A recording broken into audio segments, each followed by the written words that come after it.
Hi everyone, welcome to my channel. నేను 10వ తరగతి పాఠ్యాంశాలు బోధిస్తున్నటువంటి క్రమంలో చివరి పాఠ్యాంశము భూమికను చెప్తున్నాను. ఇది పార్ట్ 2 1 2 చెప్పడం జరిగింది. ఈ వీడియోలో పార్ట్ 3తో పాఠ్యాంశం పూర్తవుతుంది. మనం పార్ట్ 1లో పీఠిక ఉద్దేశము, గూడూరి సీతారాం గారి పరిచయము, గూడూరి సీతారాం గారితోటి నెల్లూరి కేశవస్వామికి ఉన్నటువంటి పరిచయాలు, మన మాడపట హనుమంతరావు గారు, మిగతా చాలా డాక్టర్ సి నారాయణ రెడ్డి, మిగతా అటువంటి కవులతో ఉన్నటువంటి పరిచయాలు, ఈ కంప్లీట్ వివరణ అనేది పార్ట్ 1 పార్ట్ 2లో చెప్పడం జరిగింది. ఈ పార్ట్ 3లో ముఖ్యంగా నెల్లూరి కేశవస్వామి అంటే మన పాఠ్యాంశం ఏంటి, నెల్లూరి కేశవస్వామి రాసినటువంటి రచనల మీద గూడూరి సీతారామ గారు ఒక పీఠికను వెలువరచడం జరిగింది. అది మనకు పాఠ్యాంశంగా పెట్టడం అనేది చెప్పడం జరిగింది. ఇక్కడ నెల్లూరి కేశవస్వామి గారు ముఖ్యంగా మంచి కథా రచయిత. ఆయన కథా రచయిత ఏ విధంగా అయినరు, ఆ కథలు వేటి గురించి చెప్పడం జరిగింది, ఆ కథల ద్వారా ఏ సందేశాన్ని మనకి ఇస్తూ ఉన్నారనే ఒక విషయాన్ని మనము ఈ పార్ట్ 3లో చెప్పుకోవడం జరుగుతుంది. చూడండి, నెల్లూరి కేశవస్వామి గారు అయితే అప్పుడు ఆయన కేంద్ర సాహిత్య అకాడమీలో కూడా ఉండి హైదరాబాద్ రాజ్యంగా ఉన్నప్పుడు కథలు నవలలు కూడా రాయడం జరిగింది. అతని రచనలకు మంచి ఒక తెలుగు రచయితగా, తెలంగాణ రచయితగా మంచి విశిష్ట స్థానం సంపాదించుకున్నారు మన నెల్లూరి కేశవస్వామి గారు. ఆంధ్రప్రదేశ్ రాష్ట్రంలో ఉత్తరాంధ్ర, కోస్తాంధ్ర, రాయలసీమ, తెలంగాణ అనే ప్రాంతీయ విభాగాలు ఉన్నాయి. నెల్లూరి కేశవస్వామి తెలంగాణ ప్రాంతానికి చెందిన తెలుగు రచయిత. ఇక్కడ తెలంగాణ, రాయలసీమ, కోస్తాంధ్ర, ఉత్తరాంధ్ర ఈ 4 ప్రాంతాలు మీరు చూడగానే ఏమనిపిస్తుంది, అప్పుడు ప్రత్యేక ఆంధ్రప్రదేశ్ రాష్ట్ర ఆవిర్భావం జరిగింది. అప్పుడు ఇవి ప్రాంతాలుగా ఉన్నాయనేది మీకు అర్థమై ఉంటుంది. అందులో నెల్లూరి కేశవస్వామి గారు తెలంగాణ ప్రాంతానికి చెందినటువంటి మన తెలుగు రచయిత.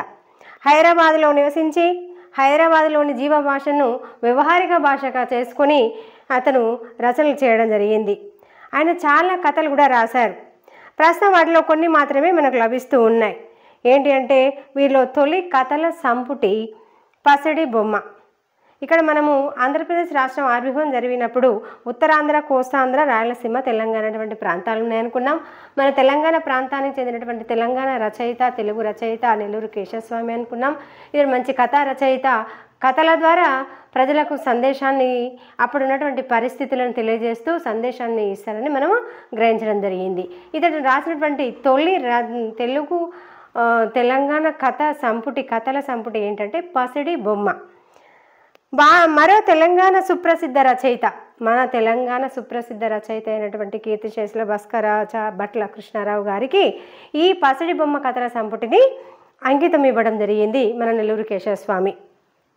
ఈ సంపుటిలోని కథలు అంటే నెల్లూరి కేశవస్వామి గారు రాసినటువంటి ఈ పసిడి బొమ్మ కథల సంపుటి ద్వారా రచయిత అంటే ఎట్లా, ఆయన రచయిత ఏ విధంగా ఎదిగిండు, అతని యొక్క ప్రారంభ దశను తెలపడంతో పాటు తర్వాత ఎంత అభ్యున్నత స్థానానికి అతను ఎదుగుతాడో కూడా ఆ ఒక్క పసిడి బొమ్మ కథల సంపుటి ద్వారా అతను నెల్లూరు కేశవస్వామిని అంచనా వేయొచ్చని ఇక్కడ మనకు గూడూరి సీతారాం గారు తన పీఠిక ద్వారా తెలియజేస్తూ ఉన్నారు. కేశవస్వామి 2వ కథల సంపుటి సంకలనము చార్మినార్ కథలు. మీరు బాగా గుర్తుపెట్టుకోవాల్సింది ఏంటంటే ఈ 3 పసిడి బొమ్మ మంచి కథల సంపుటి మొట్టమొదటగా రాసినటువంటి నెల్లూరి కేశవస్వామి గారి యొక్క రచన. తర్వాత చార్మినార్ కథలు. మీకు చార్మినార్ అనగానే ఫస్ట్ గుర్తొచ్చేది హైదరాబాద్లోని చార్మినార్ చుట్టూ ఉన్నటువంటి పాత బస్తీలో ఉన్నటువంటి ముస్లింలు, తర్వాత అతి కొద్ది జనాభాగా ఉన్నటువంటి మన హిందువులు. హిందువులు ఎప్పుడు బాయి అనుకుంటూ కలుపుకోలుగా పండుగలైనా పబ్బాలైనా కలిసిమెలిసి ఉండడం, కులము మతము అనే భేదం లేకుండా సోదర భావంతో ఉన్నటువంటి ప్రాంతము మన హైదరాబాద్లో ముఖ్యంగా పాత బస్తీ.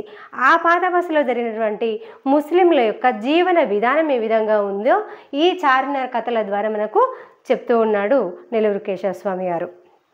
ఇది పీఠిక కాబట్టి కొద్ది ఇంట్రడక్షన్ మాత్రమే ఉంటుంది. మీకు బాగా ఆసక్తిగా ఉండి నేను ఇంకా తెలుసుకోవాలి అని అనుకుంటే మీరు చార్మినార్ కథల సంపుటి అనేటువంటి ఒక బుక్ ఉంటుంది.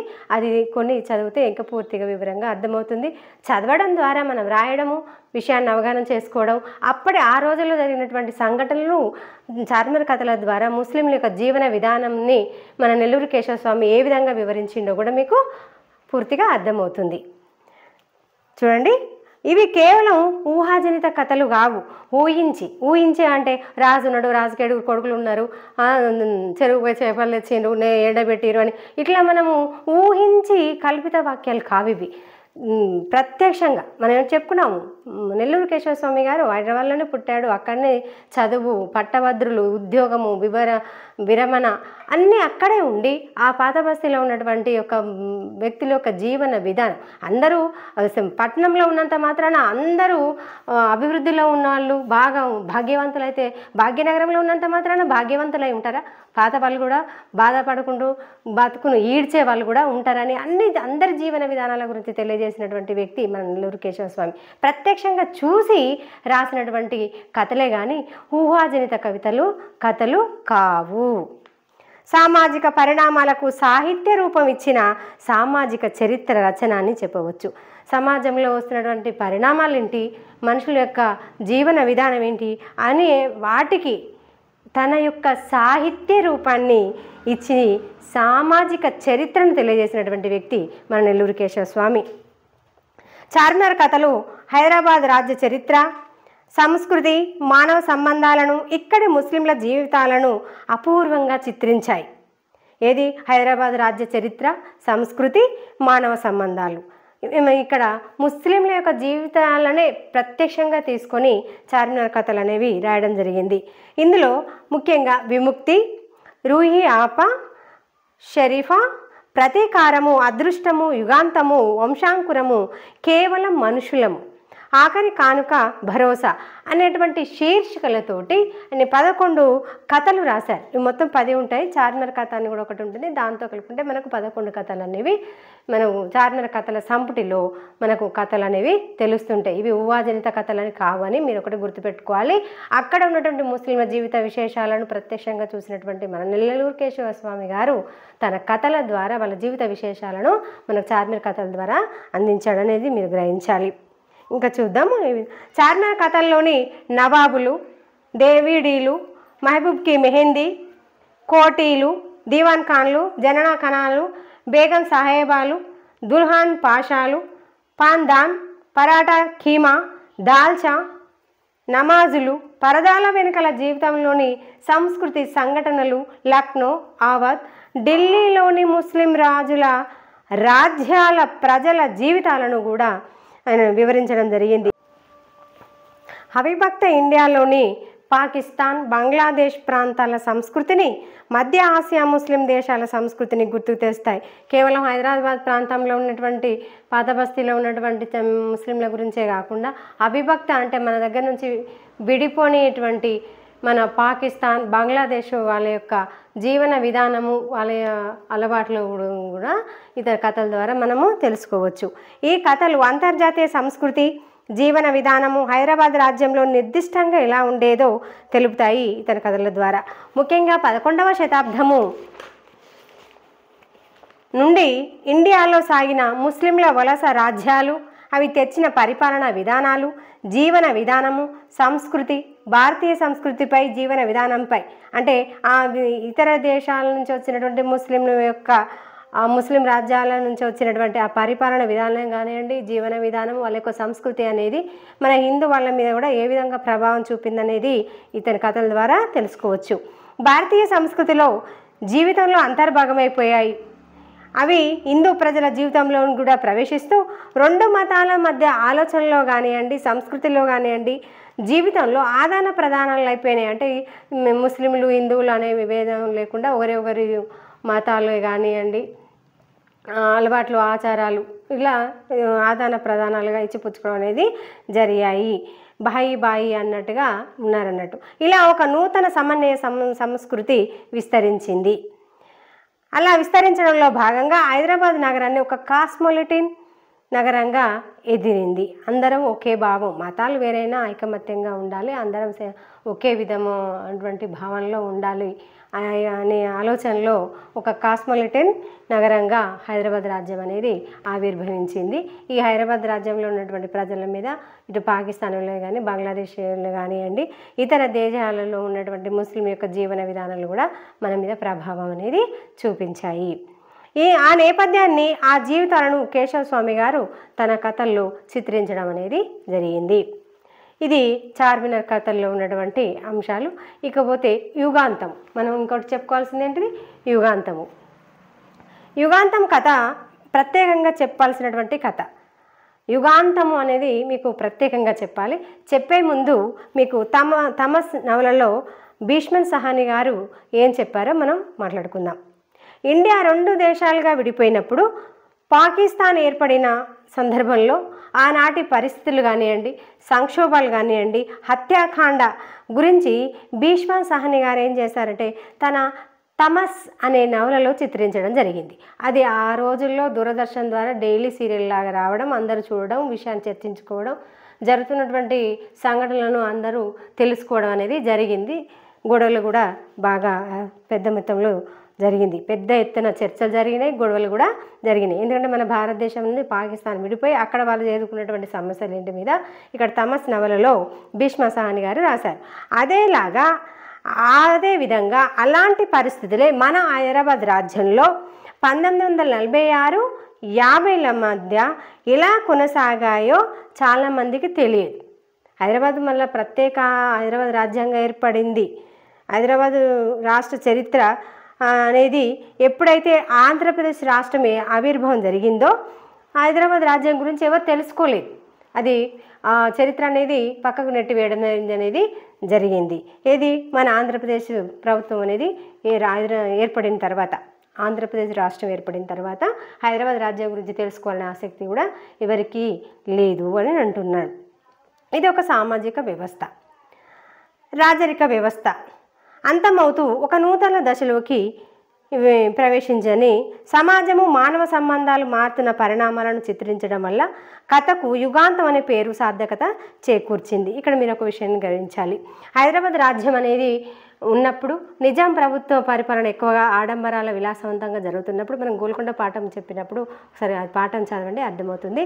అయితే ఆ విధంగా హైదరాబాద్ రాజ్యంలో గోల్కొండ నిజాం ప్రభువు విలాసవంతమైనటువంటి జీవనం చేస్తూ ప్రత్యేక కరెన్సీని ఏర్పరచుకొని అతను ప్రపంచ లెవెల్లోనే హైదరాబాద్ రాజ్యం ఒక దేశంగా అప్పుడు ఆ రోజుల్లో బాగా విదేశాంగ వ్యాపారం అన్ని చేస్తూ ప్రత్యేక రాజ్యంగా ఉన్నది మన హైదరాబాద్.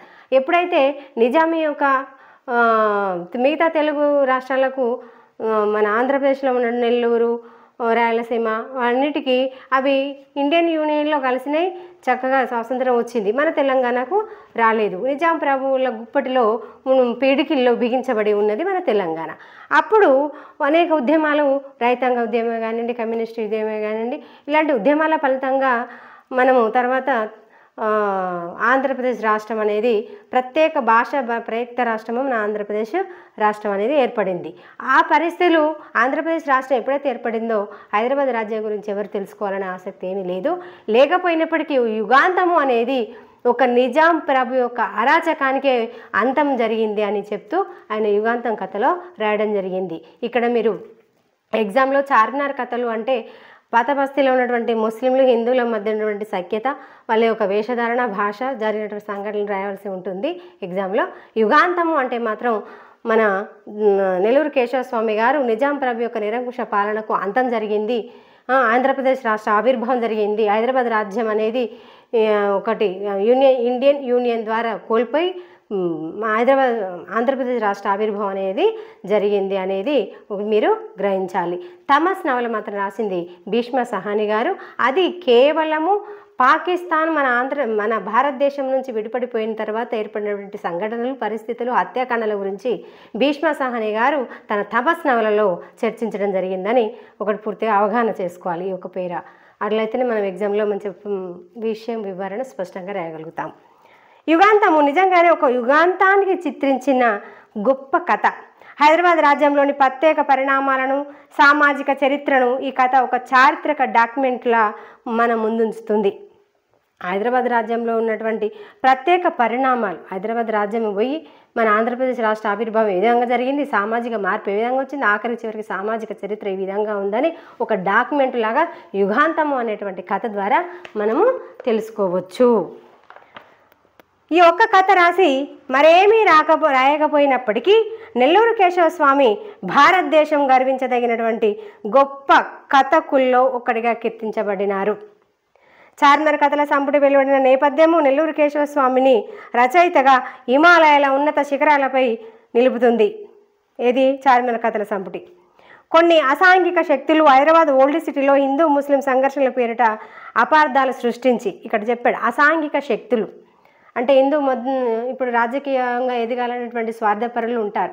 వాళ్ళు ఏం చేస్తారు, వాళ్ళ యొక్క లబ్ధి కోసము సఖ్యతంగా ఉన్నటువంటి ముస్లిం సోదరులకు హిందూ సోదరుల మధ్య ఏదో ఒకటి మత కలవలు సృష్టించి వాళ్ళు లబ్ధి పొందడం అనేది జరుగుతుంది. ఎక్కువ ఇది పాత బస్తీలో జరిగేవి అని చెప్తూ ఉన్నాడు.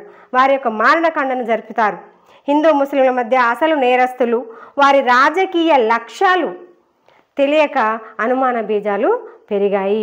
వాళ్ళ స్వార్థపూరితంగా చేస్తున్నారనేటువంటి ఆలోచన లేకుండా వీళ్ళు హిందూ ముస్లింలు అల్లర్లు చేసుకొని గొడవలు పడుకుంటూ హత్యాకాండ కూడా గురైనటువంటి రోజులు కూడా ఉన్నాయి అని చెప్తూ ఉన్నాడు కేశవస్వామి గారు.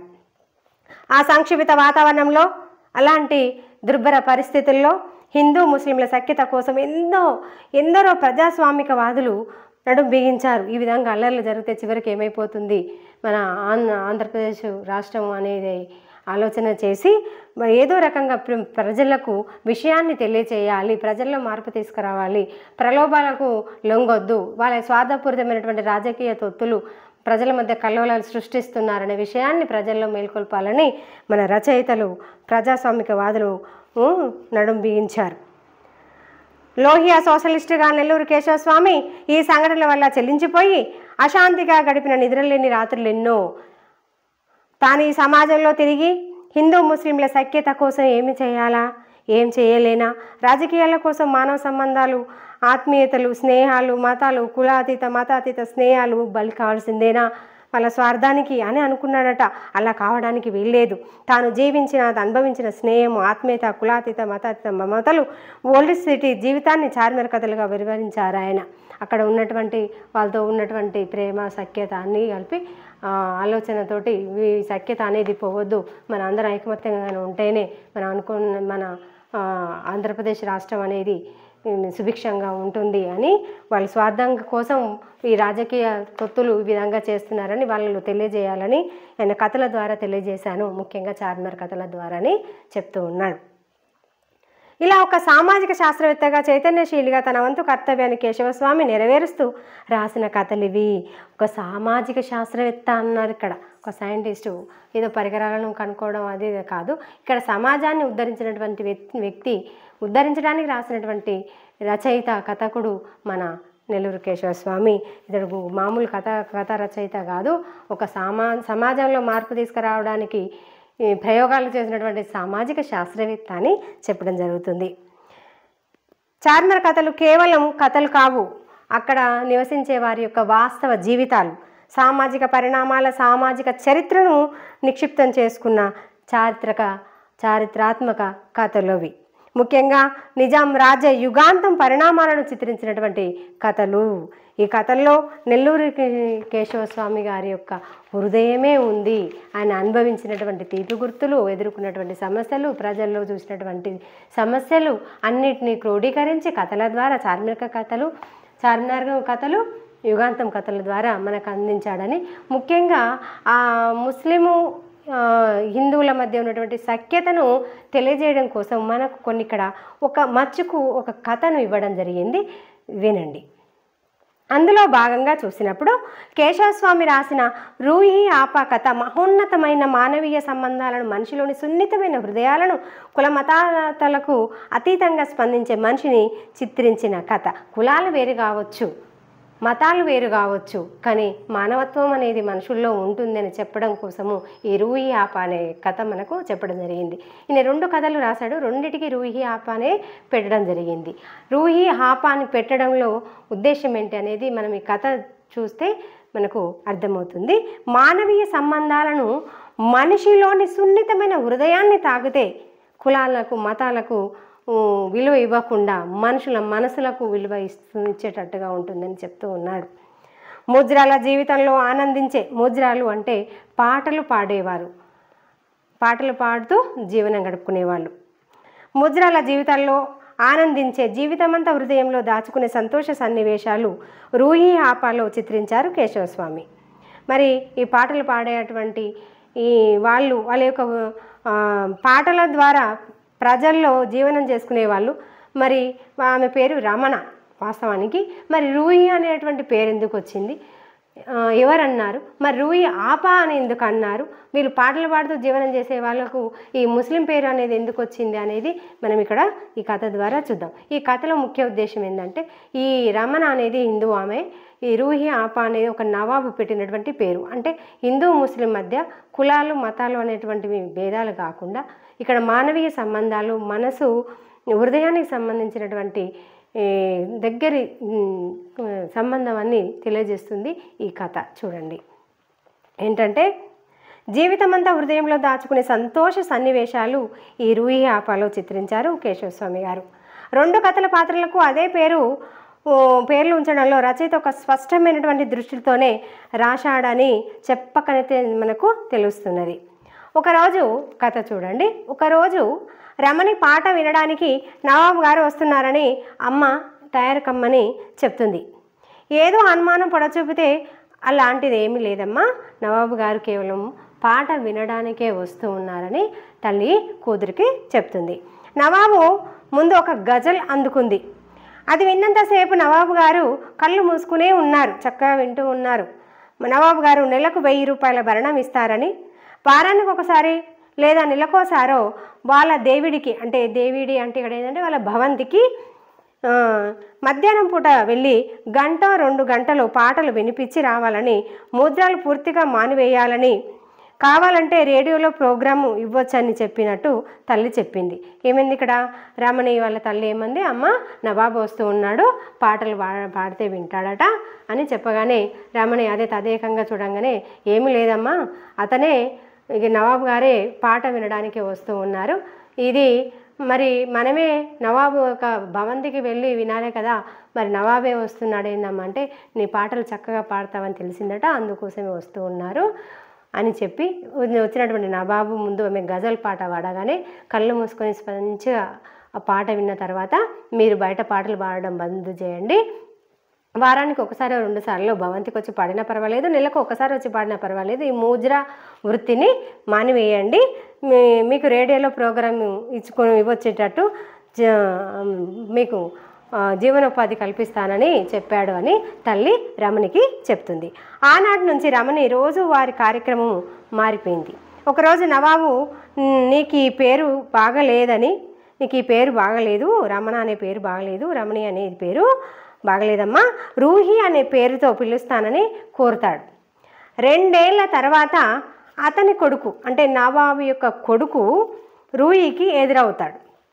నవాబు ఊరికి వెళ్ళిన సమయంలో చిన్న నవాబు ఏం చేస్తాడు, ఇక్కడ చిన్న నవాబు పేరు సలీం రూహిని ఆహ్వానిస్తాడు.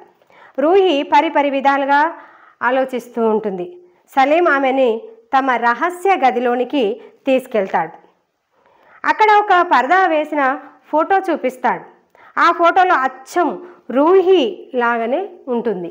రూహి అంటే ఇక్కడ ఎవరు, రమణి లాగానే అక్కడ ఆయన తీసినటువంటి ఆ పరద తీయగానే అచ్చం ఆమె రూపులోనే ఉన్నటువంటి ఒక ఆమె బొమ్మ కనిపిస్తూ ఉంటుంది. రూహి ఆ ఫోటో చూసి ఆశ్చర్యపోతుంది. మా అక్క అని సలీం చెప్తాడు. మా అక్క రూహి, మా అక్క మీరు ఒకే విధంగా ఉండడం వల్ల మేము రూహి ఆపా అని పిలుస్తూ ఉన్నాం, మా నాన్నగారు నవాబు గారు కూడా మీ పేరు రూహి అని అందుకే పెట్టారని సలీం అంటే ఇక్కడ ఎవరు, చిన్న నవాబు నిన్ను అక్క అని పిలవాలని ఉందని రూయి ఆప అని పిలుస్తాడు. చూడండి ఇక్కడ మానవ సంబంధాలు ఏ విధంగా చిత్రించారో చూడండి. రూయి ఆపాను నవాబు ఎందుకంత ఇష్టపడి వాత్సల్యం చూపాడో మనకు తెలుస్తుంది. నవాబు ఫస్ట్ చూసి అక్కడ దేవుడికి అంటే ఆయన భవంతికి వస్తే పాట పాడే అమ్మాయిని నేనే వస్తానని వచ్చి ఆ పాట విని నువ్వు మోజ్రా వృత్తిని బంద్ చేసి రేడియోలో ప్రోగ్రామ్స్ ఇవ్వమ్మని చెప్పి వెళ్ళడము. తర్వాత నవాబు గారి యొక్క కొడుకు అయినటువంటి చిన్న నవాబు సలీము రూహీని పిలిపించి అక్కడ తన రహస్య గదిలో ఫోటో ఉన్నది ఆ పరదా తీసి చూపించి మా అక్క, అందుకోసం మిమ్మల్ని రూహి ఆప అని పిలుచుకుంటాను, మీ పోలికలు మా అక్కలో ఉన్నాయని చెప్పడం జరుగుతుంది. అంటే దీని ద్వారా చూసారా మానవ సంబంధాలు మనసుకు దగ్గరగా ఎంత అతీతంగా ఉన్నాయో. ఆమె నవాబు కూతురా అని పాఠకులకు సందేహం కలుగుతుంది. సొంత కూతురులా నవాబు కొడుకు ఒక ముజ్రాల రమణిని గౌరవించిన తీరును చిత్రించడం ద్వారా ముస్లిం నవాబుల్లో కొనసాగిన హృదయ సంస్కారాన్ని రచయిత విడిచిపెట్టాడు. ముస్లిం నవాబులైనా కూడా వాళ్ళకు కూడా ఒక మనసు ఉంటుంది అనేది అతని అనుభవంలో అతను చూసినటువంటి సంఘటనను కథ ద్వారా మనకు అందించారు కేశవస్వామి గారు. ఇంకా చూడండి ఇందులోని షరీఫా, ప్రతీకారము, అదృష్టము, వంశాంకురము, కేవలం మనుషులము, భరోసా, ఆఖరి కానుక మొదలగు కథలు విశిష్టమైనవి. ఇదే మాదిరిగా ఈ కథలు కూడా ఉంటాయని చెప్తూ ఉన్నాడు. దేనికి అవే ప్రత్యేకమైనదిగా చెప్పుకోవచ్చు. వంశాంకురం కథలో మనం చూసినట్లయితే కథలో ముస్లిం పెళ్లి సంబంధాలు ఎలా ఉంటాయో ఇది వంశాంకురం మనం కథ చదివినట్లయితే ఇక్కడ ముస్లింల యొక్క పెళ్లి సంబంధాలు ఎలా ఉంటాయో మన వంశాంకురం కథ ద్వారా తెలుస్తుంది. కొడుకు పుట్టాలనే ఆశ ఆడపిల్లల జీవితాలను ఎలా అతలాకుతలం చేసి చివరికి ఆత్మహత్యకు పురికొల్పుతాయో హృదయ విదారకంగా చిత్రించింది వంశాంకురం. మగపిల్లలు పుట్టాలి అనేటువంటి ఆలోచనలో ఆడపిల్లలను ఎక్కువగా జననం జరిగితే మరి వాళ్ళని ఎట్లా ఆత్మహత్యకు అంటే వాళ్ళు పెట్టినటువంటి పరిస్థితులను తట్టుకోలేక ఏ విధంగా ఆత్మహత్య చేసుకునేవారో వంశాంకురం కథల ద్వారా తెలుస్తుంది అంటున్నాడు. కేవలం మనుషులం కథలో హుస్సేన్ మీర్జా, మహబూబ్ రాయ్ సక్సేనా దశాబ్దాల స్నేహితులు. వీరిద్దరు హుస్సేన్ మీర్జా, మహబూబ్ రాయ్ సక్సేనా. వారి కుటుంబాలు స్నేహంగా కలిసి ఉంటాయి. మతాల సరిహద్దులను చెరిపివేసిన స్నేహం గురించి తెలిపినటువంటి చక్కని కథ కేవలం మనుషులం. వాళ్ళు ఇక్కడ స్నేహం గురించి కేవలం మనుషుల కథ చెప్తుంది. వంశాంకురము అనేది మగపిల్లలు పుట్టడం కోసము మిగతా ఆడపిల్లలను ఏ విధంగా హింసించేవారు అనేది విషయం చెప్తుంది. ఒక్కొక్క కథలో ఒక్కొక్క అంశాన్ని మనకు అప్పుడు జరిగినటువంటి సంఘటనలను తెలియజేస్తూ ఉన్నారు, అది గమనించాలి. భరోసా కథ నమ్మిన పేదలను నట్టేట ఎలా ముంచుతారో భరోసాను భగ్నం చేసిన యథార్థ కథ. భరోసా అనే కథను చూసినట్లయితే నమ్మిన పేదవాళ్ళను ఏ విధంగా మోసం చేస్తారో అందులో స్పష్టంగా తెలియజేస్తుంది. ఆఖరి కానుక కథ మనం చూసినట్లయితే రోజు రోజుకు పేదరికంలో ఈడబడుతున్న ముస్లిం కుటుంబాలు అరబ్ దేశాల షేకులకు తమ కూతుళ్లను ఇచ్చి పెళ్లి చేసి తద్వారా కాస్త ఆర్థిక సౌలభ్యం పొందాలనుకునేటువంటి దుస్థితిని తెలియజేస్తుంది ఈ కథ. ఆఖరి కానుక అనేది. ఆఖరి కానుక అంటే ఇక అమ్మాయిని ఆ షేక్కు అప్పచెప్పి ఆర్థికంగా ఎంతో కొంత తీసుకొని అప్పచెప్తున్నాడు కాబట్టి ఇక అది ఆఖరి కానుక అని చాలా చక్కగా ఉంది పేరు కథ. ఇలా వాసిలో విశిష్టమైన వస్తు శిల్ప నైపుణ్యంతో మహోన్నతమైన కథలు రాసినటువంటి మన నెల్లూరు కేశవస్వామిని భారతీయ సాహిత్యంతో పోల్చవలసి వస్తే ఉర్దూ, హిందీలో రాసిన సుప్రసిద్ధ రచయితలు ప్రేమ్చంద్, కిషన్ చంద్ల కోవకు చెందినటువంటి వ్యక్తి అని మనం చెప్పుకోవచ్చు. రచయిత అలనాడు హైదరాబాదు రాజ్యంలోని గోల్కొండ గనులు లభించిన ప్రపంచ ప్రఖ్యాతిగాంచిన కోహినూర్, జాకోబా వజ్రాల వంటిదే మన స్వర్గీయ నెల్లూరు కేశవస్వామి గారి కథలు. దీంతో పాఠ్యాంశం పూర్తయింది. మీరు భూమిక పాఠ్య రచయిత గూడూరి సీతారామ గారు. గూడూరి సీతారామ గారు నెల్లూరు కేశవస్వామి గారి యొక్క రచనల మీద పీఠికను మనకు అందించడం జరిగింది. అనంతమైనటువంటి విషయాన్ని సంక్షిప్తంగా తెలుసుకోవాలనే ఆసక్తిని, జిజ్ఞాసను, ఇంకా ఏం జరుగుతుంది అన్నటువంటి ఆలోచన రేకెత్తించేటువంటి రాసేదాన్ని మనం పీఠిక అనుకున్నాం. ఇది ఆ పీఠికలో కొద్ది అంశాల్లోని మనకు ఒక చార్మినార్ కథల్లో 11 కథలు, ఒక్కొక్క కథ ఒక్కొక్క విషయాన్ని తెలియజేస్తుందని, పసిడి బొమ్మ అనేటువంటి కథ ద్వారా ఏం తెలియజేశాడని, యుగాంతం అనేది నిజాం ప్రభు యొక్క అంతం ఏ విధంగా జరిగిందనేది మనకు ఆ రోజుల్లో అప్పుడు జరిగినటువంటి హైదరాబాదు పాత బస్తీలో జరిగినటువంటి సంఘటనలను, ముఖ్యంగా అతను అక్కడ పుట్టి పెరిగి ఉద్యోగం చేస్తూ రిటైర్మెంట్ అవుతూ హిందూ ముస్లింలో జరిగినటువంటి సఖ్యత, ముస్లిం జీవితాల్లో వంశాంకురం కోసము ఆఖరి కానుక, ఆడపిల్లల యొక్క జీవితాలు ఏ విధంగా ఉండేవి, వాళ్ళ యొక్క దుర్భర పరిస్థితులను, వాటిని రాజకీయ వ్యక్తులు వాళ్ళ లబ్ధి కోసం ఏ విధంగా చేశారనేది సంక్షిప్తంగా మనకు ఈ పాఠ్యాంశంలో ఇవ్వడం జరిగింది. మీరు పాఠాన్ని పాఠంగా కాకుండా విషయ గ్రహణాన్ని చేసినట్లయితే ఇచ్చినటువంటి ప్రశ్నకు ఏ విధంగానైనా మన మార్కులను సాధించవచ్చు. విషయాన్ని గ్రహించండి, ఫస్ట్ ఆలోచించండి. ప్రశ్న ఏ విధంగా ఇచ్చినా కూడా మీరు చక్కగా రాయగలుగుతారు. ఓకే, దీంతో 10వ తరగతి పాఠ్యాంశాలు పూర్తి చేయడం జరిగింది. Thank you all. ముఖ్యంగా మీకు ఈ వీడియో నచ్చినట్లయితే లైక్ చేయండి, షేర్ చేయండి, సబ్స్క్రైబ్ చేయండి. ఓకే.